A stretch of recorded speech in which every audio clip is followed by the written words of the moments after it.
बागेश्वर धाम सरकार के भाई का एक वीडियो सामने आया है, जिसमें छोटे महाराज के नाम से जाने जाने वाले बागेश्वर धाम सरकार के छोटे भाई शालिग्राम सिगरेट के कश लगाते हुए कट्टा लहरा कर किसी को धमकाते नजर आ रहे हैं। इतना ही नहीं, वो गालियां भी दे रहे हैं। गालियां इतनी गंदी है कि ऑडियो ऑन करके हम आपको सुना भी नहीं सकते, और तो और मारपीट करते भी दिख रहे हैं। पर्चे पर नाम लेकर रोग दूर करने वाले और चमत्कार करने का दावा करने वाले बागेश्वर धाम सरकार ने पिछले दिनों कई सुर्खियां बटोरी, लेकिन इस वक्त वे अपने भाई को लेकर चर्चा में आ गए हैं। एक वीडियो में उनके भाई के हाथों में कट्टा देखा गया, जिसे दिखाकर वो लोगों को धमकाते नजर आए। बागेश्वर धाम सरकार, जिससे लाखों लोगों की श्रद्धा जुड़ चुकी है। पंडित धीरेन्द्र शास्त्री, जो लोगों के भूत उतारने, संकट निवारने का दावा करते हैं, और तो और हाल ही में महाशिवरात्रि के अवसर पर बागेश्वर धाम सरकार धीरेन्द्र कृष्ण शास्त्री ने 125 जोड़ों की शादी कराई, जो लोगों की श्रद्धा का आधार बने हुए हैं। तो ऐसे बागेश्वर धाम सरकार के भाई का वीडियो कई तरह के अब सवाल उठाएगा। बागेश्वर धाम के पीठाधीश्वर पंडित धीरेन्द्र कृष्ण शास्त्री के छोटे भाई शालिग्राम गर्ग पर एक दलित युवक की बारात लेकर पहुंचे बाराती ने गंभीर आरोप लगाया है। कहा है कि धीरेन्द्र कृष्ण शास्त्री के छोटे भाई शालिग्राम गर्ग ने गांव गढ़ा में कल्लू अहरवाल की बेटी सीता के घर पहुंचकर बारात में अभद्रता की।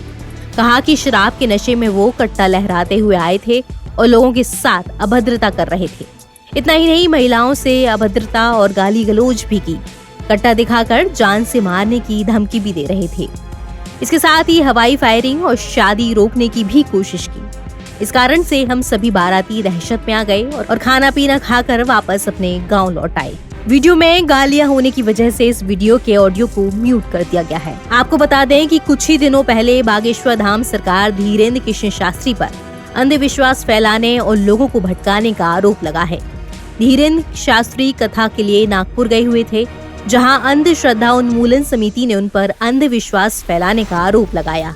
उनके खिलाफ इसको लेकर शिकायत भी दर्ज कराई गई, जिसके बाद उन्हें कई तरह की चुनौतियां भी दी गई। यही नहीं, आवी मुक्तेश्वरानंद ने उनके चमत्कार पर सवाल उठाए थे और कहा था कि इतने ही चमत्कारी हैं तो जोशी मठ को धंसने से रोकें। इन सब के बाद वे जान से मारने की धमकी को लेकर चर्चा में बने रहे। उन्हें किसी अनजान शख्स ने फोन पर जान से मारने की धमकी दी थी। शख्स ने धीरेन्द्र के चचेरे भाई को फोन कर कहा था कि धीरेन्द्र की 13वीं की तैयारी कर लेना। ये कहकर शख्स ने फोन काट दिया था। यही नहीं, इन सब के बीच मध्य प्रदेश के पूर्व मुख्यमंत्री कमलनाथ भी धीरेन्द्र शास्त्री से मिलने पहुंचे थे। पिछले कुछ दिनों में धीरेन्द्र शास्त्री का रसूख बढ़ता देखा गया है, लेकिन उनके भाई का कट्टा लेकर लोगों को धमकाने वाला वीडियो सामने आने के बाद बागेश्वर धाम सरकार के लिए लोगों की श्रद्धा में कुछ कमी आती है, या फिर पहले की तरह ही लोग बागेश्वर धाम पीठाधीश्वर को पूजते रहेंगे, ये तो वक्त ही बताएगा। NBT ऑनलाइन की रिपोर्ट।